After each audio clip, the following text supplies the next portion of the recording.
اللہ اکبر۔ حضور کا ایک اور فرمان سنیے۔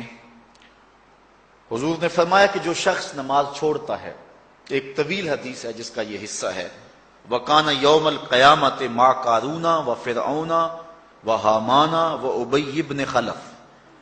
جو نماز ترک کرتا ہے قیامت کے دن قارون کے ساتھ، فرعون کے ساتھ، حامان کے ساتھ اور ابی ابن خلف کے ساتھ کھڑا کر دیا جائے گا۔ جس صف میں اللہ کے دشمن کھڑے ہوئے ہوں گے، بے نمازی کو بھی اس صف میں کھڑا کر دیا جائے گا۔ کتنی رسوائی ہے، کتنی ذلت ہے۔ کوئی بندہ یہ گوارا کرتا ہے کہ مجھے اس صف میں کھڑا کر دیا جائے جس میں دشمنان خدا کھڑے ہوں، دشمنان رسول کھڑے ہوں؟ میری کوئی بہن، میری کوئی بیٹی کیا یہ گوارا کر سکتی ہے کہ اس کو حضور پہ کانٹے پھینکنے والی ام جمیل کے ساتھ کھڑا کر دیا جائے؟ اس کو حضور کو اذیت دینے والی عورتوں کے ساتھ کھڑا کر دیا جائے؟ نہ میری کوئی بہن اور نہ کوئی میری ماں اس بات کو گوارا کرتی۔ تو جب ہم یہ گوارا نہیں کرتے تو پھر ہمیں عزم کرنا چاہیے کہ آج کے بعد نماز نہیں چھوڑنی ہے۔ میں نے کسی جگہ پہ یہ بات بیان کی اور ساری گفتگو اسی عنوان سے ہوئی، کچھ ماحول ایسا بنا ہوا تھا۔ تو مجھے بعد میں صابر نامی وہاں کے ایک ساتھی نے فون کیا 2 یا 3 دن کے بعد، کہنے لگا کہ ہماری بستی میں ایک شخص بھی بے نمازی نہیں رہا ہے۔ اس حدیث کا زور اتنا ہے، اس حدیث کا وزن اتنا ہے۔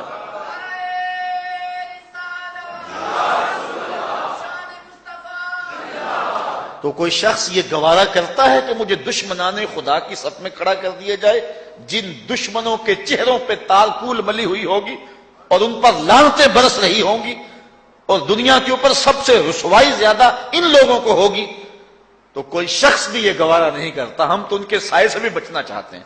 میرے مالک، ہمارا حشر ان کے ساتھ نہ کرنا، ہمارا حشر تو ابو بکر و عمر کے ساتھ کرنا، ہمارا حشر تو عثمان غنی کے ساتھ کر دینا، ہمارا حشر تو مولا کائنات کے ساتھ کر دینا۔ مالک، ہمارا حشر بریلی کے امام احمد رضا کے ساتھ کر دینا، ہمارا حشر امام غزالی کے ساتھ کر دینا، بلال حبشی کے ساتھ کر دینا۔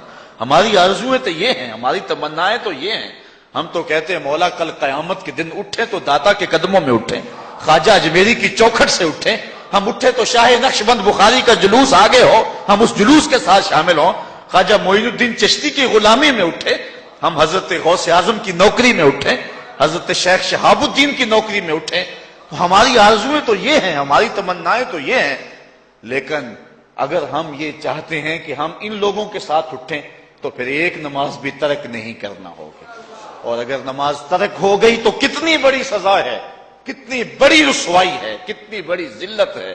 اور یہ آپ کے رسول کا فرمان ہے، اللہ اکبر، کہ قیامت کے دن وہ شخص جو نماز نہیں پڑھتا، قیامت کے دن اس کو دشمنان خدا کی صف میں کھڑا کر دیا جائے گا۔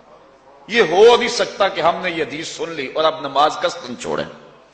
آج عزم کر کے اٹھیں، اور اولاد نہیں آئی، بیٹیاں نہیں آئیں، گھر والے نہیں آئے، لیکن جا کے اس بات کو گھر میں نافذ کرنا ہے، اس کو حکمن نافذ کرنا ہے گھر کے اندر۔ ہمارا گھر ہو رسول اللہ کی امتی کا اور گھر میں کوئی بے نماز ہو، یہ حکم دینا ہے، وَأْمُرْ أَهْلَكَ بِالصَّلَاةِ، فرمایا اپنے گھر والوں کو نماز کا حکم دو۔ اس گھر میں نحوست ہوتی ہے جس گھر میں بے نمازی ہوتے ہیں۔ اس لیے آج ہم یہاں سے عزم کر کے جانا ہے کہ آج کے بعد ہم نماز نہیں چھوڑیں گے انشاءاللہ۔ اتنے زور سے کہو کہ شیطان کا کلیجہ پھٹ جائے۔ اللہ ہماری اس انشاءاللہ کو قبول کرے، قبول کرے۔ اللہ ہم کو پنجگانہ سجدے کی توفیق دے۔ کتنا بد نصیب ہے شخص کہ جس کی پیشانی اس کی حضور جھکتی نہیں، سارا دن کبھی کسی کو سیلوٹ کرتا ہے، کبھی کسی کو سیلوٹ کرتا ہے، کہتا میرے اس سے بھی تعلق ہونے چاہیے، اس سے بھی واسطہ ہونا چاہیے، اس سے بھی رابطہ ہونا چاہیے، کبھی دنیا میں کام پڑ جاتا ہے، اس سے بھی تعلق رہنا چاہیے میرا۔ کہاں کہاں صبح سے لے کر شام تک سلوٹ مارتا ہے، ایک اللہ کے حضور نہیں جھکا جاتا۔ اقبال علیہ رحمہ کہتے ہیں ایک سجدہ جسے تو گراں سمجھتا ہے، 1000 سجدے سے آدمی کو دیتا ہے نجات۔ آؤ اللہ کے حضور بندگی کا سر جھکائیں۔ تو یہ کتنی عبرتناک جو ہے اور کس قدر جو ہے وہ فکر انگیز حدیث ہے۔ وَقَانَ يَوْمَ الْقِيَامَةِ مَعَ قَارُونَ وَفِرْعَوْنَ وَحَامَانَ وَأُبَيِّ بْنِ أَبِي خَلْف، وہ شخص ان بد نصیب لوگوں کے ساتھ کھڑا ہوگا جس کو نماز کی توفیق نہیں ہے۔ آپ نے حدیث علماء سے بارہا سنی، حدیث طویل ہے۔ آقا کریم معراج کی رات گئے تو وہاں مختلف لوگوں کو مختلف عذابوں میں مبتلا دیکھا۔ کسی کی انتڑیاں کٹ کٹ کے گر رہی تھی، کسی کا منہ چیرا جا رہا تھا، کسی کی زبان لوہے کی کینچیوں سے کاٹی جا رہی تھی، کسی پر کھولتا ہوا پانی ڈالا جا رہا تھا، کوئی جو ہے وہ سرانڈ والا گوشت کھا رہا تھا، کسی کے جسم میں لوہے کی میخیں ٹھونکی جا رہی تھی۔ لیکن ایک قوم کو حضور نے دیکھا، ایک بھاری پتھر سے ان کا سر کچلا جاتا ہے اور پتھر کے واپس آنے تک دوبارہ صحیح ہو جاتا ہے، پھر کچلا جاتا ہے۔ حضرت جبریل امین سے حضور نے فرمایا کہ یہ کون لوگ ہیں؟ یا جبریلو من ہؤلاء، یہ لوگ کون ہیں کہ ان کے سر پتھروں سے کچلے جا رہے ہیں؟ قال ہؤلاء الذین تثاقلت رؤوسهم عن الصلاۃ المکتوبہ، کہا یہ وہ بد نصیب لوگ ہیں کہ فرض نمازوں سے جن کے سر بوجھل رہتے تھے، نماز پنجگانہ فرض بھی نہیں پڑھا کرتے تھے، یہ وہ بد نصیب ہیں، آج ان کے سر کوٹے جا رہے ہیں۔ یہ تھوڑی سی زندگی ہے، تھوڑی سی زندگی، 60-70 سال بڑی زندگی ہو وہ مگر نصیب ہو جائے تو پتہ نہیں ہے کہ کل ہمارا آنے والا کہاں ہے۔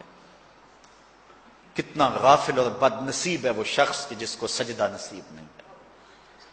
سجدہ تو بندگی کا نام ہے، زندگی آمد برائے بندگی، زندگی بے بندگی شرمندگی۔ بندہ تو ہے ہی بندگی میں،